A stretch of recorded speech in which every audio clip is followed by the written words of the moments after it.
આજે આપણે એક દોડ રમીશું, પણ દોડ થોડી અલગ પ્રકારની છે. એના માટે આપણે બે ટુકડી પાડી, ટુકડી એ અને ટુકડી બી. અહીંયા 10 ઈંટોની બે બે લાઈનો ગોઠવેલી બંને ટુકડીઓ માટે. કરવાનું શું તમારે કે દોડતું દોડતું જવાનું તમારે આ રીતે આમ દરેક ઈંટો પાડતું પાડતું જવાનું છેક સુધી. ત્યાં પહોંચી જાઓ તમે એટલે ફરી વળીને આવવાનું. કેવી રીતે આવવાનું? ઈંટોને ઊભી કરતી કરતી આવવાનું. તમારે શું કરવાનું? આમ ઈંટો તમારે ઊભું કરતું કરતું આવવાનું અને આગળ ઊભો તાળી આપી અને ક્યાં સુધી રહેવાનું? પાછળ. અને જે છેલ્લો નંબર આવી જાય તો કઈ ટુકડી છેલ્લે જીતે? બરાબર. તો જે ખેલાડી જે ટુકડીના ખેલાડી પહેલા ઈંટો પાડી દે તો એક ટુકડીની જય વિજેતા. બરાબર. તો આપણે રમતના નિયમો તમે સમજી ગયા? તો આ તમારે ઈંટો પાડતું જવાનું અને વળતા એને ઊભી કરતી આવવાનું. રેડી? ચલો તો 1 2 3 સ્ટાર્ટ. બોલો, તમારે શરૂ કરવાનું છે. 1 2 3 સ્ટાર્ટ.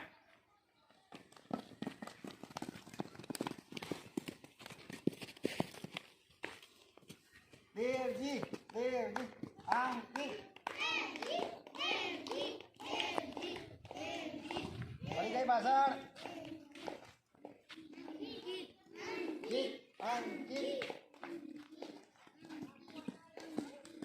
ભાઈ બીજો ખેલાડી પોકે ખરો એમનો. ઝડપ બીજો પડી જાય નહીં. ચલાય પાછો આય પાછો આય. આઈ પડી ગઈ હતી.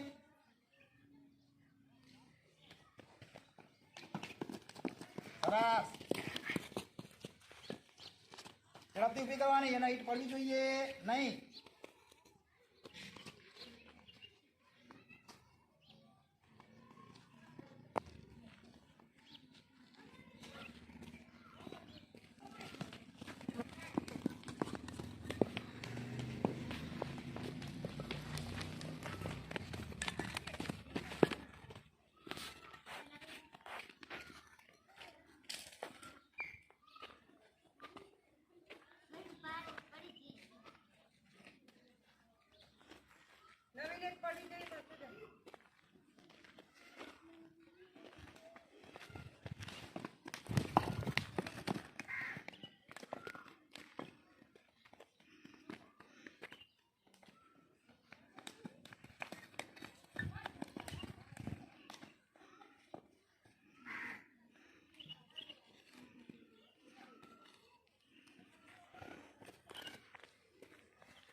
સરસ. ઝડપથી ઊભી કરવાની અને પેલા પહોંચી જાય એવું કોશિશ કરવાની.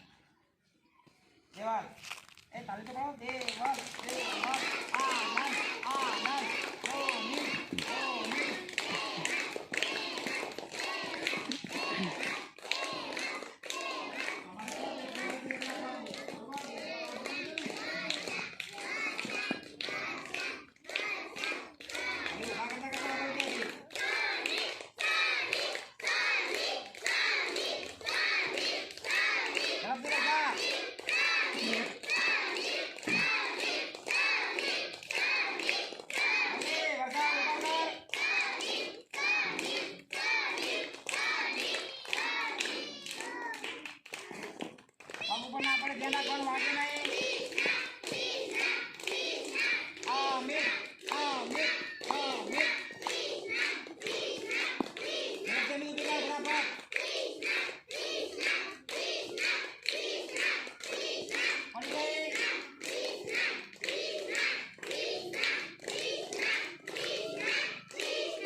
મજા આવી ને? તો આ રીતે દોડ રમી શકાય. ઈટ વાગે નહીં, ધ્યાન રાખવાનું. ઈટને પાડતું જવાનું અને બીજા ફેર આપણે ઊભું કરતું આવવાનું. બરોબર? સરસ.